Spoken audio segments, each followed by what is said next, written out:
Primal Rage was developed by Atari Games and released in 1994 for arcades. As I vaguely mentioned earlier, the game takes place on a post-apocalyptic version of Earth called Earth, which is spelled as URTH, wherein players control one of 7 prehistoric beasts that battle each other to determine the planet's fate, with matches featuring many of the typical conventions of fighting games from that era, including special moves and gory finishing maneuvers akin to those found in games like Bloodstorm, Killer Instinct, and Mortal Kombat.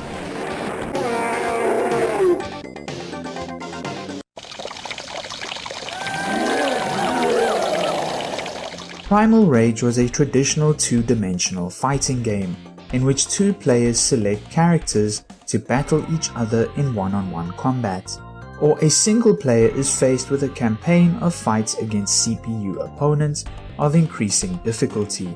A total of 7 characters are playable, with each of them having their own specialized set of 3 attack moves and abilities. The object is to deplete the opposing character's health meter before the player's own runs out. There are also 7 different background stages where fighting takes place, each one representing one of the character's innate domains. Despite all my earlier attempts at lame comedy emphasizing the game's 90s aesthetic and influences, Primal Rage is pretty awesome and definitely scratches that nostalgia itch quite nicely. Sadly though, I do feel it was one of those games that was better experienced in the actual gaming arcades of the time, or on home consoles playing against your friends.